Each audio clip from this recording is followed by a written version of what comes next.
मेरे कप्तान के लिए 2 दिन में 5 परेशानियां सामने आ चुकी हैं। अगर इनसे पीछा ना छुड़ाया गया तो हालात बड़े मुश्किल हो सकते हैं मेरे कप्तान के लिए। अब फैसला अगर पब्लिक ना किया तो इमरान खान साहब के ऊपर भी ये प्रेशर मजीद बढ़ सकता है।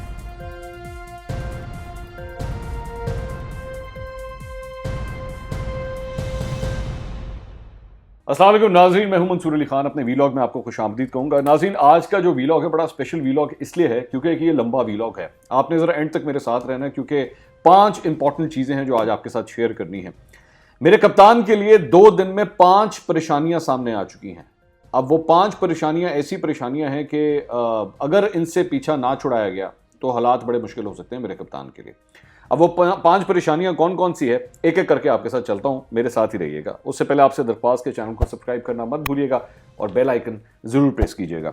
सबसे पहली परेशानी जो आज के दिन आई वो थी नईम बुखारी साहब को काम करने से इस्लामाबाद हाई कोर्ट ने रोक दिया है। अतर मिनुल्लाह साहब ने आज ये फिलहाल ये फैसला दिया है कि नईम बुखारी साहब अभी टेम्प्रेरी तौर पर मजीद काम नहीं करेंगे। उनके जो इख्तियारात हैं वो एज पीटीवी चेयरमैन उनको काम करने से फिलहाल रोका गया है। बाय द वे, इससे पीटीवी के काम करने के ऊपर कोई असर नहीं पड़ेगा। पीटीवी अपना उसी तरह काम करता रहेगा। सारी बात है, किसी चेयरमैन के आने या जाने से पीटीवी के काम करने के ऊपर कोई फर्क नहीं पड़ेगा। अच्छा, ये जो नईम बुखारी साहब का मामला है, इसमें ये हुआ क्यों है, ज़रा सबसे पहले मैं इसको आपको बता दूं। इसकी वजह यह है कि जिस तरीके से इनकी अपॉइंटमेंट की गई है उसके ऊपर सवालिया निशान उठाया गया है। एक तो जो कोर्ट ने कहा है कि जनाब, सवाल किया उन्होंने कि क्या इनके लिए कोई इश्तिहार दिया गया अखबार के अंदर। कोई इश्तिहार नहीं दिया गया। एज की जो लिमिट है, एज की लिमिट भी जो है वो रिलैक्स की गई, लेकिन कावानीन को नज़रअंदाज करके इनके लिए प्रोविज़न प्रोवाइड की गई।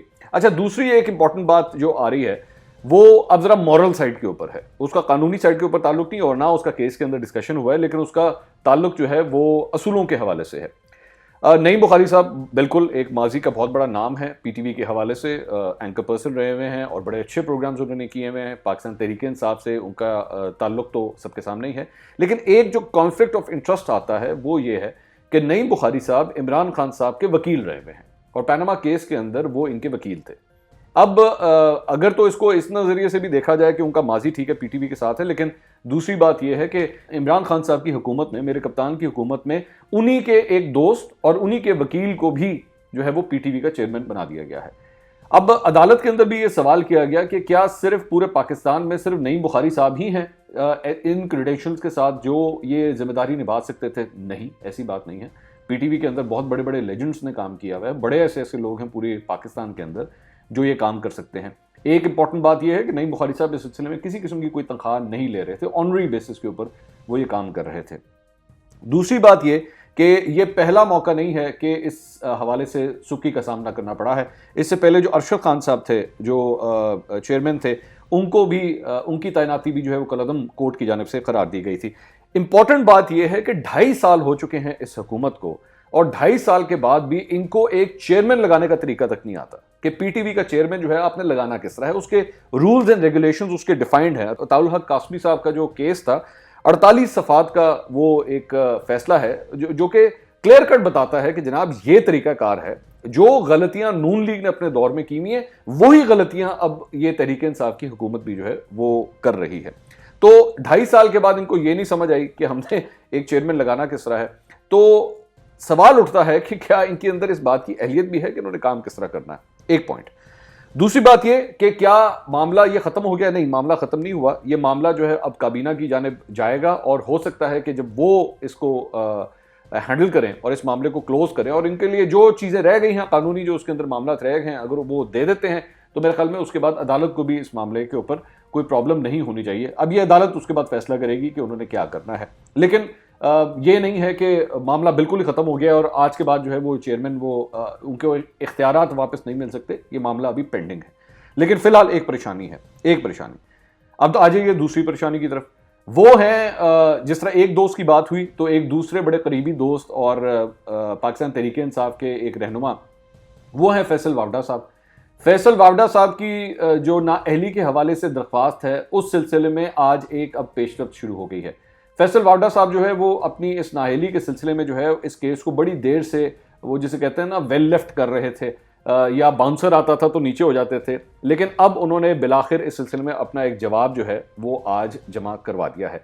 अब फैसल वारडा साहब की दोहरी शहरियत के हवाले से दरअसल में ये केस चल रहा है कि उन्होंने अपनी शहरियत जो है वो जब कागजात नामजदगी जमा करवा रहे थे उस वक्त भी उनके पास थी, लेकिन उसके चंद दिन के बाद जो है ऑफिशियली वो अपनी जो दूसरी शहरियत है वो उन्होंने ख़त्म की थी। लेकिन बहरहाल एक ये भी परेशानी है कि अगर फैसल वारडा साहब जो है वो नाअहल करार दे दिए गए कि उन्होंने कानून के मुताबिक अपने कागजात नामजदगी जमा नहीं करवाए, तो मेरे कप्तान के लिए एक और बहुत बड़ी परेशानी हो सकती है। क्योंकि फैसल वारडा साहब जो है वो जिसे कहते हैं ना, वो वैसे तो इमरान खान साहब को ऑपोजिशन जमातें जो हैं वो लाडला कहती हैं, लेकिन फैसल वारडा साहब जो हैं वो इमरान खान साहब के लाडले हैं। और पार्टी के अंदर भी ये तासुर पाया जाता है कि फैसल वारडा के ऊपर जो है ना एक शफकत का हाथ रखा हुआ है इमरान खान साहब ने। तो अगर वो नाअहल हो गए और वो काबीना के अंदर ना रहे तो भी मेरे कप्तान के लिए एक परेशानी हो सकती है। अब आ जाइए तीसरी परेशानी की तरफ। तीसरी परेशानी कल रात की परेशानी है, जिसके ऊपर ऑलरेडी हम लोग वीलॉग कर चुके हैं। उसके ऊपर अब पेशरफ्त ये हो रही है कि हर मुमकिन कोशिश की जा रही है कि नदीम अफजल चंद साहब से रब्ता किया जाए। नदीम अफजल चंद साहब ने अपने फ़ोन बंद किए हुए हैं, वो फ़ोन के ऊपर रब्ता नहीं कर रहे। मेरा उनसे आज एक रब्ता हुआ है, लेकिन बड़ा सरसरी सा एक रब्ता हुआ, उसमें कोई ज़्यादा डिटेल से बात नहीं हुई, लेकिन एक कॉन्टैक्ट मेरा ज़रूर हुआ है। वो किस तरह हुआ ज़ाहिर बात है वो तो मैं नहीं बता सकता, लेकिन मेरा उनसे आज एक रब्ता हुआ है।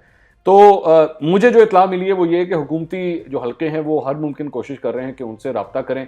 वो उनका ये समझना है कि उन्होंने बड़े गुस्से के अंदर ये फैसला लिया है, लेकिन ऑब्वियसली जब आपका एक बड़ा सीनियर आदमी जो है, एक सीनियर पॉलिटिशियन और एक ऐसा पॉलिटिशियन जो वज़ीर आज़म के तर्जुमान के तौर पे काम करता रहा हो, वज़ीर हाउस के तर्जुमान के तौर पे काम करता रहा हो, वो अगर इस्तीफ़ा दे दे तो एक और परेशानी है। तो फिलहाल ये 3 परेशानियां अब हो गई। अब जरा आ जाइए एक चौथी परेशानी की तरफ। वो चौथी परेशानी जो है उसका ताल्लुक एक अफवाह के साथ है। अफवाह है, मैं आपको खबर नहीं दे रहा, अफवाह है। वो अफवाह जो है वो गर्दिश कर रही है इस्लामाबाद के अंदर, और उसका ताल्लुक है साबिक वजीर आजम शाहिद खाकान अब्बासी साहब के साथ। शाहिद खाकान अब्बासी साहब का नाम ECL से निकला। शाहिद खाकान अब्बासी साहब यहाँ से गए और ये कहा गया कि जनाब वो उनकी जो सिस्टर हैं वो उनकी तबीयत नहीं ठीक और वो उनकी तीमारदारी के लिए जाना चाहते हैं, जिसकी वजह से उनको इजाज़त दे दी गई। लेकिन उसके बाद लंदन के अंदर उनकी मुलाकात हुई है और उस मुलाकात के नवाज शरीफ साहब से उनकी मुलाकात हुई है, और उस मुलाकात के बारे में ये अफवाह फैली हुई है कि वो कोई बड़ा ख़ास पैगाम लेकर गए हैं। अच्छा, दूसरी डेवलपमेंट जो एक हो रही है, जो ख़ास पैगाम लेकर गए हैं, वो कोई ऐसा पैगाम है जो इमरान खान साहब की हुकूमत के लिए कोई ज़्यादा अच्छा नहीं समझा जा रहा।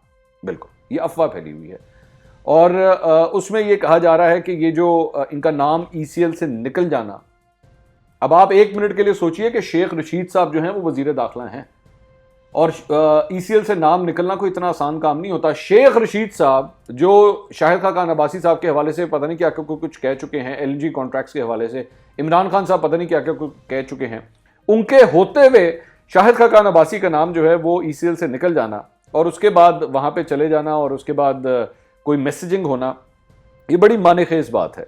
और इस हवाले से जो है वो इस वक्त हुकूमती हलकों के अंदर बड़ी तशवीश पाई जाती है। सारे एक दूसरे से सवाल करें, हाँ जी की गल हुई दसो उत्थे होया की है। तो उसकी वजह से उनको ये लग रहा है, चंद हलकों को ये लग रहा है कि शायद आने वाले हफ्तों के अंदर कोई डेवलपमेंट होने जा रही है, जिसकी वजह से अफवाह इस वक्त इस्लामाबाद के अंदर फैली हुई है। मुझे कम से कम 5-6 फ़ोन आए हैं इस सिलसिले में पूछने के लिए, जी तुहानू कुछ पता है दसो होया की। तो मैंने उनको सिर्फ यही कहा, मैंने कहा जी फिलहाल तो ये मामला अफवाह की हद तक ही है, इसमें अभी तक क्या हुआ है जाहिर बात है क्लोज डोर्स के अंदर। लेकिन इंपॉर्टेंट बात यह है कि उस दिन DG ISPR ने कहा था कि हमारे ऑपोजिशन से किसी किस्म के बैकडोर राब्ते नहीं हो रहे, लेकिन शाहिद खाकान अब्बासी साहब उधर चले गए, क्यों गए, किसके कहने पे गए, क्या किया है और वापस आए हैं तो क्या पैगाम लेकर आए हैं, इस हवाले से बड़ी तशवीश पाई जाती है। 4 परेशानियां हो गई। अब आइए 5वीं परेशानी की तरफ, और उसका ताल्लुक है ब्रॉडशीट से। और जो मुसावी ने जो इंटरव्यू दिए हैं अभी तक, और हमें भी जो उन्होंने इंटरव्यू दिया, आप कल मैंने वो उनका इंटरव्यू किया था, वो मौजूद भी है, आप हमारे चैनल पे जाकर देख सकते हैं। उसमें उनका ये कहना है कि 2018 में जब इमरान खान साहब की हुकूमत आ चुकी थी, उसके बाद उन्होंने हुकूमत को बाकायदा तौर पर यह इतला दी थी कि एक ऐसा अकाउंट है जिसमें तकरीबन $1 अरब पड़ा हुआ है।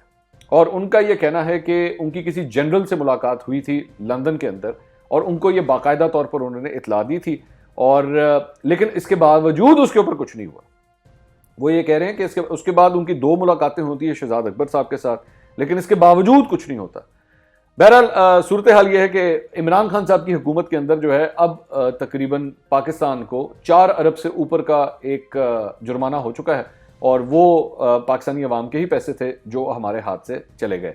तो पैसे इकट्ठे करने थे करप्शन के हवाले से, यहाँ पे लेने के देने पड़ गए, यहाँ पे पैसे देने पड़ गए हैं। और वो जो $1 अरब का जो अकाउंट था जिसकी वो इतला दे रहे थे, उस पर भी खान साहब ने किसी किस्म की कोई डेवलपमेंट नहीं की। लेकिन एक और बड़ी इंपॉर्टेंट बात है इसी से जुड़ी हुई, जो 5वीं परेशानी से एक और बात जुड़ी हुई है। मुसावी जो है, ये जो शख्स है ब्रॉडशीट का जो सीईओ है, ये फरमा रहे हैं कि जनाब वो जो फैसला आया है ना, जो फैसला आया है इस मामले में अदालत का, लंदन के अंदर जो अदालत का फैसला है, उसे पब्लिक करें। अच्छा, पब्लिक नहीं कर रही पाकिस्तान की हुकूमत, क्योंकि इतलात के मुताबिक सोशल मीडिया के ऊपर वो पेपर्स इस वक्त घूम भी रहे हैं। चंद रिपोर्टर्स जो जिनका ताल्लुक लंदन से है, उनकी जानिब से वो पेपर्स आए हैं, और ये कहा गया है कि मुसावी के वकीलों, कहा जा रहा है, मुझे नहीं पता ये हकीकत है कि नहीं, कि मुसावी के वकीलों की जानिब से जो है वो दरअसल में इन पेपर्स को लीक किया गया है। क्योंकि 2 ही सोर्सेज हैं, या तो पाकिस्तानी गवर्नमेंट के पास वो फैसला मौजूद है या मुसावी के वकीलों के पास मौजूद है। तो मोस्ट प्रॉब्ली शायद ये मुसावी के वकीलों की तरफ से आया होगा, क्योंकि जाहिर बात है वो जिस किस्म के पेपर्स रिलीज हुए हैं, मैं कम से कम जानता हूं कि पाकिस्तानी हुकूमत तो कभी भी अफोर्ड ना करे कि वो इन पेपर्स को रिलीज करे। वो पेपर्स जो हैं वो भी बड़े परेशान कुन हैं। उसके अंदर मुसावी की जो इंटरेक्शंस हो रही थी पाकिस्तानी हुकूमत में, किसके साथ हो रही थी, क्या गुफ्तगू हो रही थी, क्या बातचीत हो रही थी, वो बड़ी डेंजरस किस्म की गुफ्तगू है, और इमरान खान साहब के लिए जो है एक दर्द सर साबित हो सकती है। तो मुसावी जिस तरह इंटरव्यूज देता जा रहा है और जो बातें करता जा रहा है, पंडोरा बॉक्स ये दरअसल में खुला था नवाज शरीफ के लिए और आसिफ अली जरदारी के लिए। लेकिन ये जिस तरह आगे बढ़ रहा है, इसमें इमरान खान साहब के लिए परेशानियां जो है वो मजीद बढ़ती जा रही हैं, क्योंकि वो ये शख्स बार बार कह रहा है कि उस फैसले को हर सूरत पब्लिक करें, उस फैसले को पब्लिक करें। अब फैसला अगर पब्लिक ना किया तो इमरान खान साहब के ऊपर भी ये प्रेशर मजीद बढ़ सकता है। तो ये टोटल 5 परेशानियां थी जो आपके साथ हमने शेयर करनी थी। कुछ और भी चटपटी खबरें हैं, वो इस वक्त अंडर डेवलपमेंट है, वो जैसे ही हमें इस सिलसिले में मौसूल होंगी तो आपके साथ जरूर शेयर करेंगे। अपना फीडबैक जरूर दीजिएगा। अगले वीलॉग में आपसे दोबारा मुलाकात होगी। अल्लाह हाफ़िज़।